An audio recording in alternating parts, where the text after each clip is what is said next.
Bonjour et bienvenue sur la chaîne de Monsieur Port où on vous parle aujourd'hui de Rizumu Tengoku, le fameux jeu de rythme de Nintendo sur GBA développé par le successeur spirituel de Nintendo R&D 1, les développeurs de Metroid entre autres, Nintendo Software Development Group No. 1, groupe apparu après la restructuration de Nintendo par Iwata Satoru. On leur doit notamment les jeux WarioWare, Made in Wario donc au Japon, dont le premier est l'un des jeux qui a défini la GBA, en ce sens que c'est un jeu qu'on ne retrouvait que sur ce support-là et qui a recréé son propre genre de jeu avec des micro-jeux, vous savez, les jeux dans les jeux parce qu'on aime les jeux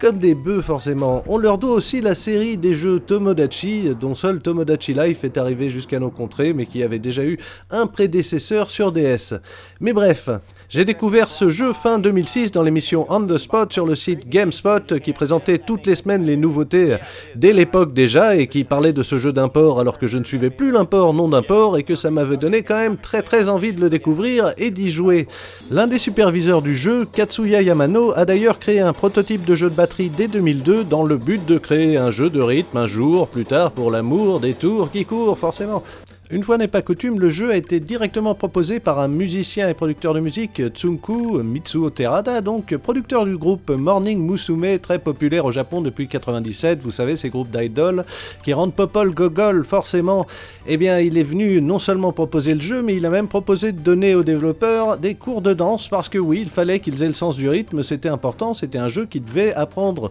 aux gens le sens du rythme, et il fallait qu'ils sachent comment on fait, donc en dansant, pourquoi pas ma foi. Alors il faut savoir aussi qu'il a écrit la plupart des musiques pour le jeu, donc plus de 30 morceaux, était donc très impliqué, pas uniquement une célébrité qui est là pour promouvoir le jeu, mais bien pour le construire, le fonder depuis sa base la plus basique forcément.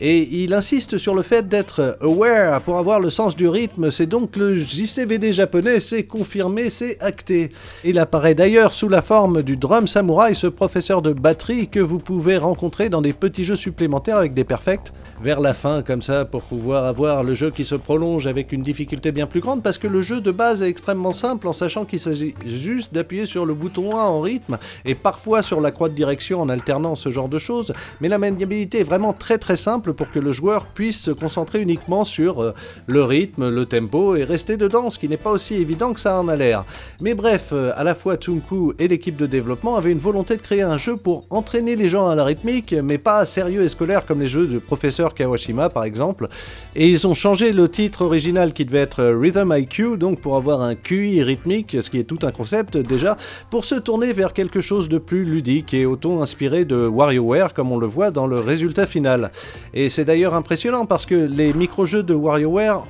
prenaient chacun 10 à 20 fois moins de temps de développement que chaque morceau pour Rizumu Tengoku parce que c'est très compliqué. Il faut associer à la fois les animations rapides, les bruitages très précis, un tempo à la musique. Donc c'est un développement qui n'est pas comme les jeux de rythme ordinaires où il y a une espèce d'équivalent de partition qui défile et où il faut appuyer sur les boutons au bon moment. Et là, c'est vraiment fonction des graphiques, fonction de la musique en même temps. Il faut avoir un feeling pour le jeu, donc c'est compliqué. Mais voilà, c'est pour ça aussi qu'on l'aime parce qu'il est unique comme ça. Et ce jeu est d'ailleurs basé sur 2 dictons du Kansai, sur lequel Tsunku a voulu insister, qui sont « Ceux qui ont des bonnes vibes seront populaires, et ceux qui ont des bonnes vibes iront loin ». Alors est-ce que le jeu donne des bonnes vibes ou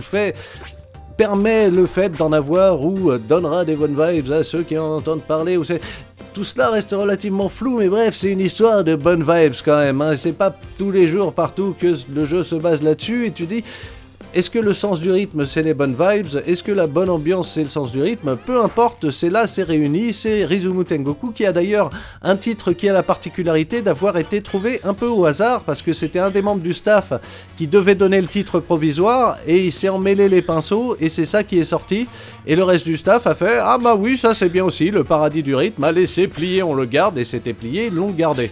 Et donc l'équipe de développement a été supervisée par Yoshio Sakamoto, donc on connaît plus pour la série des Metroid, et le développement principal du jeu a été fait par Kazuyoshi Osawa, qui était très opiniâtre mais réservé, et donc ses collègues devaient un peu deviner la direction qu'il veut donner au jeu en fonction de son humeur, de son aura. Tout ceci est très philosophique et compliqué parce que le mec parle pas beaucoup, mais bon, le résultat est là, on va pas se plaindre non plus parce que le mec est impliqué à fond dans le développement de ses jeux et en attend autant de ses collègues, mais ça se ressent dans chaque petit détail. c'est extrêmement agréable à jouer, c'est extrêmement bien foutu, et c'est pas développé par n'importe qui, ça se voit. Et donc forcément, il était très nerveux que ce nouveau genre de jeu fasse un flop, parce qu'il y avait des jeux de rythme, mais il n'y avait pas ce jeu de rythme, et il a été très soulagé quand ce ne fut pas le cas, et que les gens qui l'ont essayé en ont été très contents, même si c'était plus un succès d'estime qu'autre chose, parce que le jeu est sorti vraiment sur la fin du cycle GBA, vu que la DS était déjà sortie depuis 2 ans et qu'il n'est sorti uniquement qu'au Japon, donc il s'est vendu à peu près 300 000 exemplaires, mais quand même tous les gens qui l'ont essayé l'ont apprécié, donc c'était un succès d'estime qui permettra par la suite un vrai succès avec la version DS notamment, mais voilà, nous n'en sommes pas là, nous en parlerons une autre fois, parce que je voudrais parler aussi du designer en chef du jeu, Ko Takeuchi, qui est doué pour piger les intentions tacites de son boss Osawa justement, et ça tombe bien, et il a une totale confiance en lui et prêt à le suivre, même si le jeu est un échec, parce que Osawa l'a prévenu, oui d'accord tu seras avec moi si c'est un succès, mais si ça se plante tu seras avec moi aussi, bref, no pressure, bonne ambiance, pas du tout de stress pour développer des jeux qui nous font marrer et qui sont déconnants, et en fait c'est super stressant en coulisses, c'est quand même amusant. Et sur le jeu de l'arrachage de poils d'oignon, le fameux arrachage de poils d'oignon, je vous en prie, ça n'est pas du tout dégoûtant, c'est Ko Takeuchi qui nous dit une fois de plus qu'il a eu l'idée d'utiliser ce légume, que c'était une musique arabe, et dans ce niveau, il voulait donner les formes d'un dôme de mosquée. Et forcément, quel légume a la forme d'un dôme de mosquée? C'est un oignon. Tout ceci est extrêmement logique parce qu'à la base, il faut le savoir, c'était les visages des développeurs auxquels on arrachait les poils, mais ils ont trouvé ça trop dégoûtant pour le pousser dans le jeu final. Et donc, finalement, on aura eu droit à une version vachement simplifiée à base de je t'arrache les poils de l'oignon, et non, ça n'est pas du tout dégoûtant, arrêtez de trouver ça dégueulasse, là il y en a 2 dans le fond qui sont en train de ricaner, arrêtez je vous vois. Mais bref, au développement on a aussi Masami Yone à la supervision sonore qui est quand même extrêmement importante dans ce genre de jeu, et c'est bien assuré que tous les sons qu'on fait en appuyant sur un bouton soient bien courts et distincts, afin que le joueur puisse rester concentré sur le rythme. Et oui, c'est important parce qu'il faut que les inputs soient précis, sinon tu peux pas rester dans le rythme, tu peux pas suivre le tempo, tu fais péter un perfect comme je viens de le faire là, voilà, ça fait mal au cul parce que il y a des fois où tu recommences parce que tu vas voir ton perfect, tu l'as déjà eu dans toutes les autres épreuves du jeu, et c'est bien triste, il faut le dire, parce que tant que tu n'as pas le perfect de chaque input là-dedans, et ben tu gagneras pas ta petite médaille, et quand il t'en reste que 3 à gagner, et que ça fait des années que tu n'avais pas joué au jeu, et que là en plus tu joues sur l'analogue, sur grand écran, et qu'il faut s'habituer à enlever l'input lag et tout ça, c'est compliqué, mais bref, on se trouve toujours des excuses quand on joue comme une merde, c'est ça aussi les jeux vidéo. Mais bref, ce fameux Masami Yone, il a aussi supervisé l'audio de la version arcade, et oui, il y a une version arcade qui a quelques modes supplémentaires et qui surtout a été édité par Sega sur Naomi après qu'ils aient constaté le potentiel du jeu en voyant tous leurs employés y jouer pendant leur temps libre. C'est ce genre de choses qui arrivent quand on a un concept aussi fort, et bien ils en étaient très contents, et donc ils ont commencé à développer le truc sur l'arcade, et c'est très marrant la borne parce que tu vois 2 équivalents de GBA avec 2 croix géantes et 2 boutons A et B, tout ça sur une borne Sega, alors que quand même c'est des trucs de Nintendo et de consoles de salon, donc déjà ça fait très bizarre, mais en plus il y a un mode 2 joueurs dans la version arcade qui n'existait pas dans la version console, donc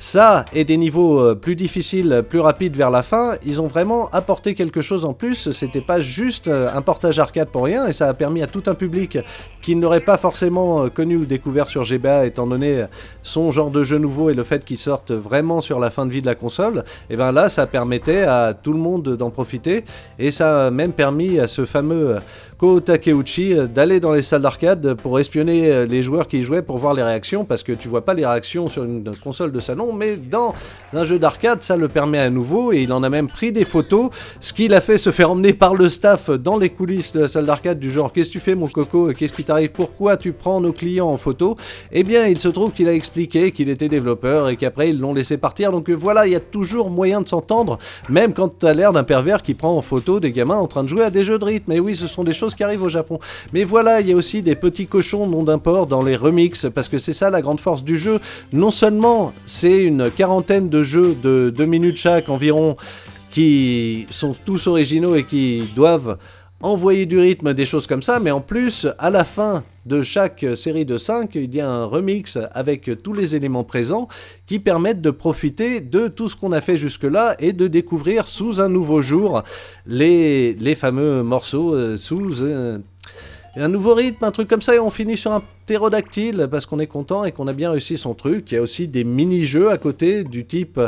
J'ai des têtes de mannequins qui arrivent et des fois je dois leur foutre des tartes et leur mettre des yeux, des fois je dois que leur mettre des yeux, des forcément jeux qu'on gagne grâce au perfect en question. Et oui, voilà, c'est ça aussi Rizumu Tengoku, c'est une espèce de générosité dans le jeu parce qu'au-delà de tous les jeux qu'on a dans le jeu principal, et bien qu'est-ce qu'on a? On a tout un tas de trucs comme ces fameux jeux de batterie avec le drum samouraï inspiré de Tsunku et qui est là pour nous apprendre à faire les trucs correctement. Mais là, il faut se servir des 4 directions de A et B, de L et R, tout ça pour essayer de faire ça vaguement en rythme et de maintenir avec des trucs de plus en plus difficiles. Là, je vous montre que des patterns relativement simples et déjà je galère, mais il y a après des trucs où il faut utiliser les tomes en plus des cymbales, la charlet, le double pédale, le machin. Bref, tout ça c'est très compliqué. Ce sont des choses qui arrivent quand on retombe sur la version arcade comme ça, où on est content de revoir le remix et que la boucle est bouclée parce qu'on revient on the spot et qu'ils avaient vraiment kiffé, parce que c'est complètement déconnant, parce que c'est complètement paralysant, parce que c'est complètement déstabilisant.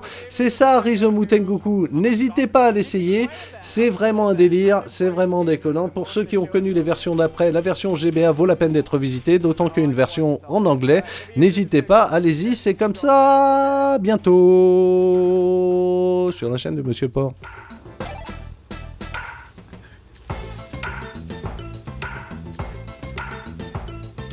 Rizumu Tengoku.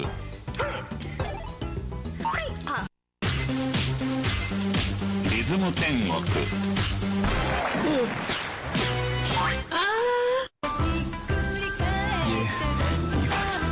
Yeah. Check this out.